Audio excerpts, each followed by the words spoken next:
हमारे सहयोगी हमारे साथ जुड़ भी गए हैं वहाँ से। उमा, आपकी रिपोर्ट हमने देखी, कैसे आपको तुरंत जो है होटल में दाखिल होते ही शेल्टर में जाना पड़ा। अभी वहाँ पर किस तरह के हालात हैं, क्या वहाँ पर चल रहा है, आप दिखाइए ज़रा वहाँ पर।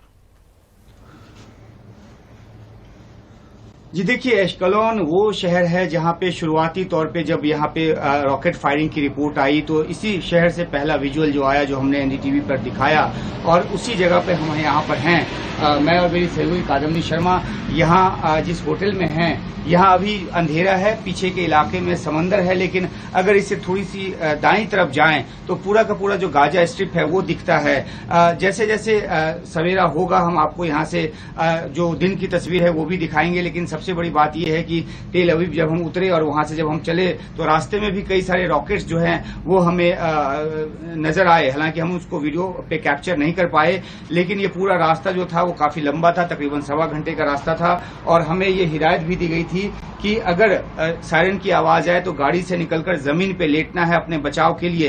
कादम्बरी, किस तरीके का हमारा अनुभव रहा, कितना हमने पहले जब भी हम आए थे ट्रैफिक हमने देखा, लेकिन किस तरह से सुनसान सड़क थी और पुलिस की बैरिकेडिंग लगी थी, इसके बारे में अपने दर्शकों को हम बताते हैं। जी बिल्कुल, और मैं बताना चाहूंगी कि the moment we landed at Ben Gurion airport we saw that the traffic was not as it used to be, as it is usual. I have been here just 4 months back and it was very unusual because maybe because lots of flights have been cancelled, there were very few flights, even the people were quite few, but as we moved towards Ashkelon we saw that there were several barricades along the way. This was not the case earlier.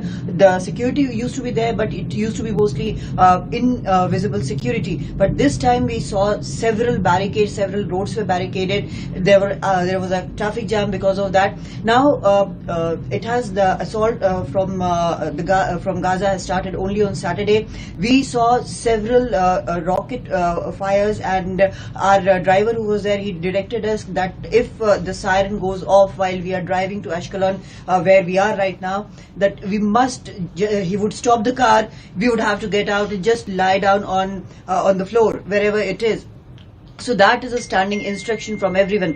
So after that we took this road to Ashkelon, which was quite silent, which is quite unusual, as I had been to Ashkelon before, just 4 months before. It was not the case. There were lots of people. The beaches of Israel are quite famous. एक बात ये भी है कि जब हम hotel में पहुंचे, जो कि हम विजुअल लगातार दिखा रहे हैं, जब हम चेक इन भी हमने नहीं किया था और सामान लेकर ऊपर आ रहे थे, तभी यहाँ पे रॉकेट की जो फायरिंग है वो शुरू हो गई, और हमें जो भागकर होटल में जो एक बेसमेंट बना हुआ है वहां पे शेल्टर लेना पड़ा। तो अपने आप में काफी इस अलग तरह का अनुभव है यहाँ पर, क्योंकि इजराइल पिछले साल मैं भी यहाँ पे आया था, इस तरह की सिचुएशन नहीं थी। और जहां तक यहाँ पे सुरक्षा हालात की बात है तो सुरक्षा के चाक चौबंद व्यवस्था जो है वो हमेशा से यहाँ पर रहे हैं, लेकिन उसके बावजूद जिस तरह से यहाँ पे अटैक हुआ है और जिस तरह से अटैक लगातार यहाँ पर हो रहे हैं, वो एक चौंकाने वाली बात है। और यही वजह है कि जो जवाबी कार्रवाई है वो जो शुरू हुई है, और जिस तरह से गाजा से जो रिपोर्ट्स आ रही हैं, जिस तरह से वहां पे एक फिलिस्तीन टावर है उसको गिराया गया है, तकरीबन 300 के आसपास फिलिस्तीनियों की मौत हुई है, और उसमें बहुत सारे नागरिक भी हैं आतंकवादियों के साथ साथ। तो ये एक बहुत ही भयावह स्थिति यहाँ पे बनी हुई है, और अगले कुछ घंटों में या कुछ दिनों में या फिर कुछ हफ्तों में जो रिटेलिएशन है पूरी तरह से निकलकर सामने आएगा इजराइल की तरफ से। बिल्कुल, और यहाँ पर अगर आप एशकेलॉन की हम बात करें, जहाँ पे the moment we came to the hotel, we were right outside, we had just taken off our luggage from the car, we had just put it there, and suddenly the siren went off. Our viewers have seen how we had to rush in, because that is the rule here, that is how you are supposed to act, and if you don't adhere to it then there are problems. So we rushed inside, we managed to get some footage of it, and our viewers have been seeing it. Now why is this place very important? Because the distance from Ashkelon to Gaza is barely around 10 to 12 kilometers. If once there is light here, it is quite very early in the morning here. You know that Israel is around 2.5 hours behind India, so once there is light you would be able to see how close we are. So at this there are two sides at the hotel we are standing here. So just the opposite side of it, where we are not allowed to go at the moment, there we can see the lights of Gaza, and there are also reports of how when the explosion took place there, when the retaliation was done by IDF, then it was visible from here itself. और ये जो एशकेलॉन शहर है जैसा कि मैंने पहले ही आपको बताया कि जो शुरुआती रॉकेट के हमले हुए थे शनिवार सुबह 6:30 बजे स्थानीय समय के हिसाब से इस शहर के रिहायशी इलाकों में आकर वो रॉकेट्स गिरे थे। हमने जो आग की तस्वीरें देखी वो इसी शहर की है। तो दिन में हम अपने दर्शकों को दिखाने की कोशिश करेंगे और जैसा कि कादम्बनी ने बताया कि हम दूसरी तरफ से लाइव करना चाहते थे, लेकिन वो जो इलाका है आउट ऑफ बाउंड है, उस तरफ हम नहीं जा सकते। हालांकि हमने रिक्वेस्ट किया है कि हमें छत पे जाने दिया जाए और देखते हैं कि किस तरीके से यहाँ पे जो सिचुएशन है अनफोल्ड होता है। लेकिन हम अपने दर्शकों को यहाँ इस सेंटर से इस जगह से जो एक तरह से एपिसेंटर है जहाँ पे रॉकेट के हमले जो है हुए हैं, इसके अलावा भी 7-8 और जगह हैं जहाँ हम ले जाने की कोशिश करेंगे। लेकिन फिलहाल यहाँ जो सिचुएशन है वो ये है कि रात भर जो आवाज है धमाकों की वो आती रही है हमें, और हम यहाँ अभी अलसुबह है यहाँ पर और दिन ढलने के साथ हम दिखा पाएंगे कि यहाँ इस शहर में किस तरह की तबाही हुई है रॉकेट हमले की वजह से। Actually, we have not been able to sleep much because we reached here quite late in the night. Even by Israeli standards, it was quite late. But Uma, even now we can hear. Maybe our viewers cannot hear it, but we can hear the planes right above us. There is sometimes a kind of humming. Maybe in all probability, those are the drones. But also lots of plane activity just above this. Then you hear kind of boom, like the attack is being done or some kind of explosive is going off. So that and also the retaliation. That maybe the retaliation, that boom sound comes very, very frequently, and you are always on the alert. Even if you want to relax, you cannot relax here because you are waiting for that siren to go off. You have to be on alert for that. That is very important to be safe, as well as that is the rule here, because such is the situation. And then the retaliation of whose sounds we have been hearing almost all night. और एक standing instruction यहाँ पे हमें दिया गया है कि जैसे ही कोई सायरन की आवाज है तो होटल के नीचे ही एक जो बंकर बना हुआ है, जो तहखाना है, वहां पर भागकर जगह लेनी है। और वही हमने किया जब होटल में घुसने के समय ही जो रॉकेट अटैक गाजा स्ट्रिप की तरफ से होना शुरू हुआ तो हमने भागकर वहीं पे शरण ली। तो यहाँ पे बहुत ही अभी आज की हालात में, आज की तारीख में, आज के हालात में यहाँ पे बहुत ही कठिन जिंदगी है। और हम तो यहाँ पे कुछ दिनों की रिपोर्टिंग के लिए आए हैं, लेकिन जो लोग यहाँ पे लगातार रह रहे हैं, आप अंदाजा लगा सकते हैं कि उनकी स्थिति क्या होगी। उमा, बिल्कुल सुबह का वक्त है, हम आपको देख पा रहे हैं और उम्मीद करते हैं कि जब आप वहां पर रोशनी होगी तो और बेहतर तरीके से आप उस जगह को दिखा पाएंगे। लेकिन इस लड़ाई को अगर आप समझा पाएं और बेहतर तरीके से थोड़ा दर्शकों के लिए, कि एक सवाल ये था कि वहां पर जो अंदर गाजा की तरफ से लोग घुसे थे आतंकवादी, क्या उनको पूरी तरह से हटा लिया गया है? सब जो शहर है वो इजराइल के कब्जे में वहां पर हैं, और जिनको ले जाया गया है गाजा की तरफ, उनको लेकर कुछ स्पष्ट हो पाया है? कितने लोग हैं, किन किन देश के लोग उसमें शामिल हैं? जी, ताबिश का ये सवाल है कि जो यहाँ जो अभी सिचुएशन क्या है और क्या हर जगह जो जहाँ पे आतंकवादी घुसे थे क्या उसको क्लियर करा लिया गया है, और जो अगवा करके ले जाया गया है गाजा में जिन नागरिकों को, वो किन किन देशों के नागरिक हैं। ताबिश देखिए, सबसे बड़ी बात यह है कि यहाँ पे तकरीबन 7 से 8 ऐसी जगह अभी भी हैं जहाँ पे मुठभेड़ की स्थिति बनी हुई है, और जो आईडीएफ है वो उस इलाके को क्लियर कराने की कोशिश में है। कुछ ऐसी जगह हैं जो हमें बताया गया है वहां पे अभी भी होल्ड अप करके बैठे हुए हैं आतंकवादी, और पूरी तरीके से इस इलाके को क्लियर नहीं किया गया है। तो कोशिश लगातार जारी है। और जहां तक गाजा अगवा करके ले जाए जाने वाले नागरिकों की बात है तो जो इजराइल के नागरिक तो हैं ही उसमें, इसके अलावा और किन देशों के नागरिक हैं इस बात की तस्दीक अभी नहीं हुई है। कल रात जो हमें जानकारी मिली थी उसके मुताबिक ये है कि जो इस हमले की जद में, इसमें वो शामिल नहीं है जो गाजा ले जाए गए हैं, लेकिन इस हमले की जद में अलग अलग देशों के नागरिक भी आए हैं। अमेरिका के भी नागरिक हैं, यूके के भी नागरिक हैं। अमेरिका की तरफ से बयान दिया गया है कि वो इस बात की तस्दीक करने की कोशिश की जा रही है कि अमेरिका के कितने नागरिक इस हमले की जद में आए हैं और उनकी वस्तुस्थिति क्या है। ये जरूर कहा गया है कि कई सारे अमेरिकी जो नागरिक हैं वो मिसिंग हैं, उनका कोई अभी अता पता नहीं है। Well, I'm sure Secretary Blinken had given a statement when he was talking to the press, and he said that there are some reports reports that some Americans have been also taken hostage, but that is still to be verified. There are also reports that some Americans have been killed, so that is also being verified. But of course, America is a close ally of Israel, and it has already sent a naval ship. It has been asking for what support Israel can be given. There is a clear and understanding about the support which America has been giving to Israel for a long time.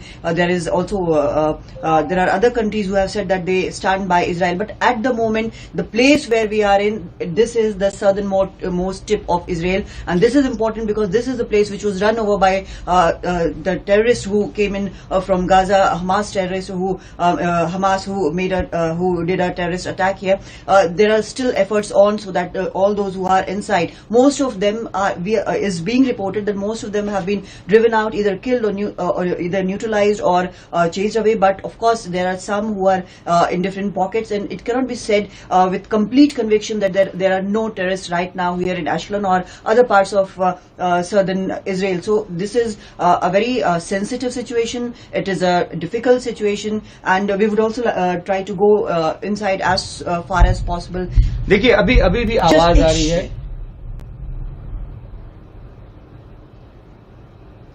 जो हम अपनी जिसकी बात हम कर रहे थे वो आप तक शायद ना पहुंची हो, लेकिन ये स्थिति लगातार यहाँ पे बनी हुई है। और जैसा कि कादम्बनी बता रही थी कि किस तरीके से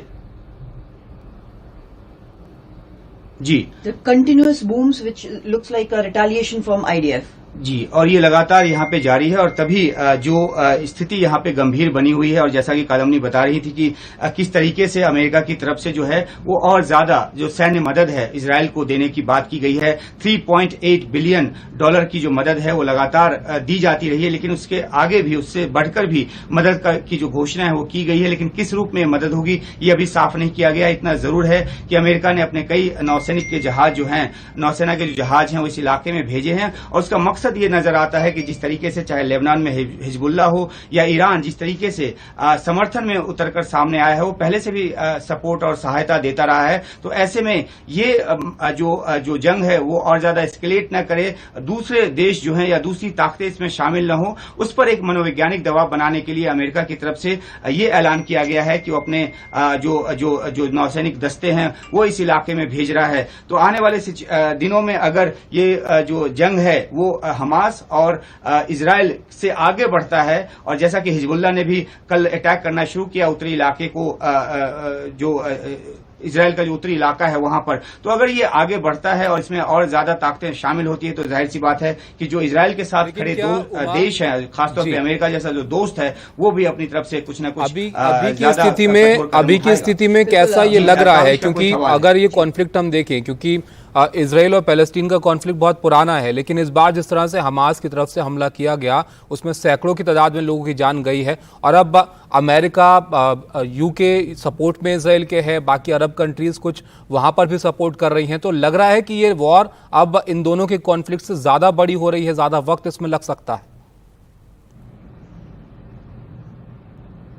जी बिल्कुल, देखिए जो पहले छिटपुट वारदात होती रहती थी रॉकेट अटैक की या जो झड़पों की, वो अपनी जगह, लेकिन 1973 के बाद ये पहला ऐसा मामला है जिसमें इतने बड़े पैमाने पर ये जो अटैक है वो हुआ है। तकरीबन 5000 रॉकेट जो हैं वो छोड़े गए, और जो उसका जो नुकसान है वो देखने को मिला है।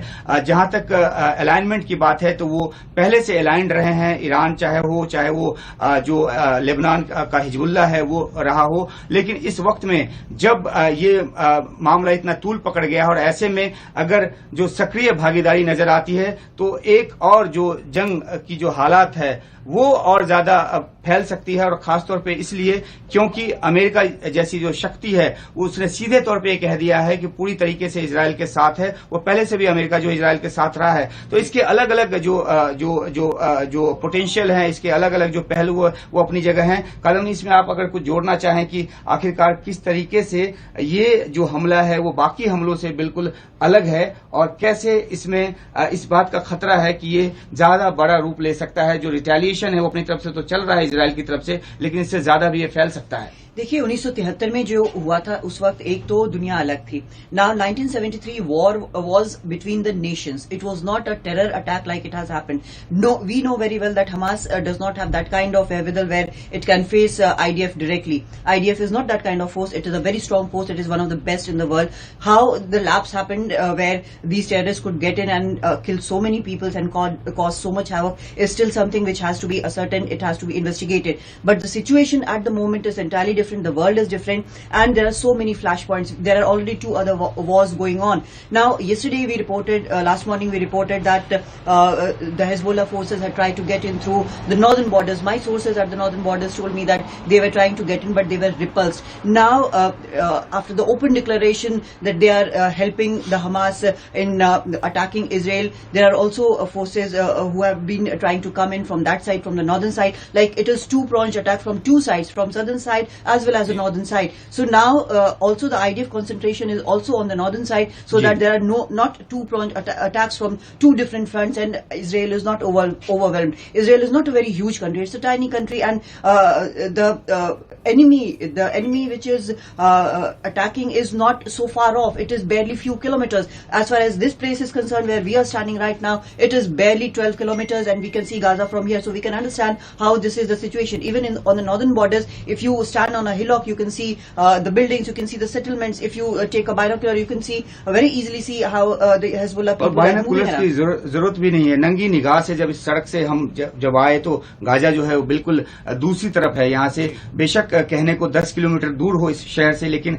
नंगी निगाह से यहाँ से देखा जा सकता है. तो बहुत ही सिचुएशन यहाँ पे जो है वो अभी भी भयावह बनी हुई है, और दिन ढलने के साथ हम ज्यादा तस्वीरों के साथ हाजिर होंगे अपने दर्शकों के लिए. बिल्कुल उमा, आपके पास हम लौटेंगे. जिस जगह पर आप हैं आप भी ध्यान रखिए इस बात का, क्योंकि आपके पीछे भी आवाज़ें हमने सुनी अभी धमाकों की.